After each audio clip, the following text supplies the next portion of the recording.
We bought 1,500 comics for $50. We kept some of them. Some of them worth a lot more. Let's see what we got.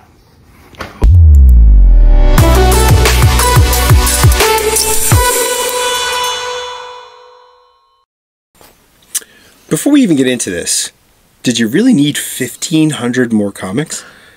I could always use 1,500 more comics. But I actually didn't buy the 1,500 more comics. My cousin bought it, and since we have this YouTube channel, and we have been collecting comics for a long time, I know Brian and I both, our friends and family come to us with any questions about comic books. So my cousin had an opportunity to get 1,500 comics for only $50, which is, how much per comic? Put Brian on the spot right now. I'm an English teacher. Oh, right, you're an English teacher. It's like 30 cents a comic. Is it? Something like that. You did the math already? That's probably like 3 cents a comic, right? I don't know. I don't know. Somebody out there do the math and put it in the comments. Yeah, how much did he pay per comic? I don't have any scrap paper. So, after he bought it, he said he had purchased these for a very cheap price, so I volunteered to go through the comics to see if he had anything worth any value, and we'll tell you how much it was worth at the end. But as my fee for going through the comic books, I got to keep the comic books that I collect. So I'm not keeping the comic books that are the most valuable. I'm not keeping the comic books that are the rarest. I'm only keeping the ones that I collect. And you guys that have been watching, you know, when we go to conventions, I buy, you know, a bunch of different Marvel, a bunch of different DC. I'm trying to finish some of these series. So I'm not going to fleece my family. So I basically just took what I wanted. But before we get into that, I wanted to point out some of the comics that were in there. And at the end, we'll tell you how much we think he can sell it for. So there was a lot of Superman, a lot of 90s stuff. Obviously, when you buy a collection in this day and age, you're going to get a lot of 90s stuff. So I went through a lot of 90s stuff, did a whole entire long box of Superman comics from the 1990s, right around the time of Death of Superman. So some of those comics are worth a little bit of money. Also, there were a lot of Golden Age comics. Like 10 centers. There were some from old TV shows, like old cowboy shows, Gunsmoke. There was one. There was the most valuable one was worth about $150 to $200. It was from the show Emergency. Okay, yeah. It's a very rare comic because who collected Emergency comics? And there was some from the classic illustrated, the old stories. There was some old Disney comic books, 10-cent Disney, 10-cent Blondies. So there was a range from Golden Age to more modern comics, and spliced in there was a lot of independent comics, a lot of Image, a lot of stuff that I've never heard of, just like weird stuff, like weird 1980s independent stuff. You know, the stuff that you read, the stuff I used to like, or I still like. So there was definitely value in there. The fact that he only paid $50 for 1,500 comics, he could definitely resell us, and at the end I'll tell you how much I think he could get for it based on what I saw. I made an entire small box of comics valued at $10 or more. And there was some key Marvels in there, some key DCs in there. So, well, that's one of the nice things about collecting comics or even collecting toys is that it may not be worth a lot of money, but it's not worth nothing. It's not worth nothing. So that's good. You know, even if you get $5 on a book that you spent $1 on, if you want to resell it, that's nice. Can he get it? Will he make his $50 back? Yes. Yeah, he will. Most likely, then some. Yes. So let's look at what I kept first, and then we'll go into how we came up with what it's worth. So I've been collecting Power Pack. So I kept the Power Pack number 41. I don't have this one. So I figured out, you know what, this isn't really worth anything. Easily found in a dollar bin. So I add this to my collection. Also a comic that I collect, but I haven't talked about on the show at all, is Cage. This was the second Luke Cage series done in the early 1990s. This is issue number 19. It's another comic that I collect when I see, but not like, I'm not crazy yet with it. At some point I will try to finish it, but again, dollar bin book. Well, you were a big fan of the Power Man and Iron Fist series. And I finished that series. I have the entire I have the entire run from Luke Cage, Power Man number 1, all the way through to the end, and I think it goes up to the 100s. And there's a lot of key issues in there. Yes, I have that one. This is the logical next step for me. I'll finish it at some point. Oh, I like that. We're gonna do a Brian's gonna do a video on this at some point. Yeah. Atlas Comics. I love Atlas Comics. I love the story of Atlas Comics. This is the Brute number 2. Hardly ever see these at comic conventions. I never see them anymore. And if I do, I buy them. I've never seen the Brute. This is worth a little bit more than $1, but you know, not an expensive comic book, just a little bit rarer. And you know, stay tuned, subscribe. Brian will do a whole episode on Atlas Comics. Yeah, I'm looking forward to doing the Atlas Comics. Well, that wasn't the only Atlas comic I got. Morlock 2001, The Midnight Men, another Atlas series. I had never heard of this before. They had a bunch of series. I'm not going to get too into it, but they had so many series that went like 1 or 2 issues. 1 or 2 issues. That they're the so most hard to was keep 3. Up. Yeah. And then they went out of business. Yeah, so it's so hard to keep up. The story of Atlas Comics is a great story on how it got there. One of my all-time favorite comics ever. So if you saw one of our earlier episodes, I bought every single Dreadstar issue from Malibu for $1 a piece. This is the extension of it, so it moves from Malibu to First Comics.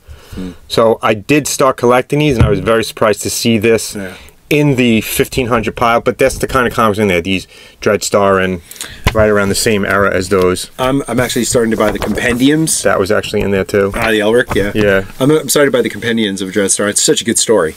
It's really, really good. Dreadstar 34, so there was more Dreadstar from first. So it knocked out a bunch for me. Dreadstar 35. Again, these are dollar bin books. Dreadstar 36. So the guy had almost a run of these, which is, for me, perfect. Continues my run. Dreadstar 37. Again, you guys know this is something I'm collecting. Dreadstar 38. And that's it. I bought, you know, I grabbed these Dreadstar from the pile. Worth maybe $1 a piece, but not really valuable to anybody but me who's collecting Dreadstar. By the way, did you notice the Howard Chaykin advertisement on the back of one? Which one? One more. There. Is that him? That looks a lot like Howard, doesn't it? We just did an interview with Howard, and we have soon, 2 weeks, we're going to be meeting him in person. So we'll do a follow-up in 2 weeks, just talking to Howard in person. He likes us. Yeah. We think. He was nice to us, at least. Young Justice, number 3. Love the cover. Flash cover, so why not? Don't have this. Don't have many comics from this series, but why not? Yeah, I grabbed it. Oh, that's a nice. Love Plastic Man, Plastic Man number 12. Love the DC series. I think I only need like 5 more of these to finish the run. Don't see a lot of them, so figured I'd grab it. Secret Defenders number 12. Ooh, shiny. Thanos shiny. Nice. Recently picked up a couple of these at a convention. Figured I'd keep filling in. And then we go to, let's look at some New Mutants I bought. Well, not bought. What I mean bought. I got took for free for my fee. Yeah. My fee for going through comic books. New Mutants 24. Bill Sienkiewicz's cover. Sienkiewicz's cover. Nice. I'm going to finish this run this year. New Mutants 29. Always found in dollar bin. I always find New Mutants in dollar bin. New Mutants 43. So this is another series I'm going to try to finish this summer. Justice League Midsummer Nightmare. I had issue number 1. Never even seen issue number 2, so here you go. Nice. I think there's only 2 issues. Really? Yeah, so. Complete series, or it was stopped? No, it was like a limited series, like a 1 of 2. One of those quick stories that kind of should have been in one of their regular comic books, but I don't know why they... Yeah. And then finally we got some things that you guys all know I've been collecting. Fantastic Four. Nice. 198. Yeah. Again, I don't know if any of these are keys or anything. I just grabbed stuff that I know I didn't have. I really like this. And what is this one, Brian? Oh, that's a Whitman variant. Yeah, it's a Whitman variant. I like this era of covers. Me too. When they had the corner with the character faces around the title. Yes. I always really like that. I'm a corner box guy too. I love corner box. Corner boxes are great. Yeah. And it's funny, I was looking at something recently and I was like, God, they should really just bring corner boxes back. They should, right? And 199, also a Whitman. So I bought 2. Why do I keep saying buy? I took from the 1500, I took 2 of these. Yeah. And I took, my stack is small. And I also didn't know what this was. It was a giveaway from Wizard, and it was New Warriors. Oh, that's the 90s one? Yeah. Yeah. So, never saw it the before. Second, that looks like the second 90s one. Yeah. I'm almost done with this. Yes, I didn't realize there was a second 90s one until recently. Yeah, it was early 90s and late 90s. I bought something at a convention recently, and it was from this series. Yeah. This must be the kickoff of the series. But there you go. Yeah. So from 1500, I kept that many. Not bad. Yeah. Nice fruit. I mean, it took me a couple of days to go through them. Me and my youngest, Cassidy, who was on a recent episode, we just kept going through them and pulling stuff that we thought was worth money. And there was a couple of comic books in there that were worth $100+, and there was a bunch of them worth 15 to 20 and some worth 10 to 15. So in our estimations, but the 1500 comics, based on what else we've seen online for a package like that, we think he could get like $4 or $5 grand for it. Oh, wow. So that's pretty good. He paid $50 from an old woman who was just getting rid of comic books. Listen, did we pull an Action Comics #1 out of there? No. Did we pull an Amazing Fantasy 15 out of there? No. I was waiting. But there was some good comic books in there. When you said, like, oh, I would fleece my family, I thought you were going to be like, the first thing I took was Action Comics #1. I would fleece my family, but here's the first appearance of Superman. No, I would never do that.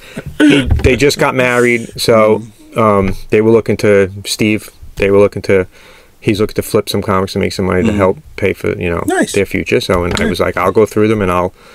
The worst part about it was there was 1,500 comic books, here's a picture, in my living room, and my wife was not happy.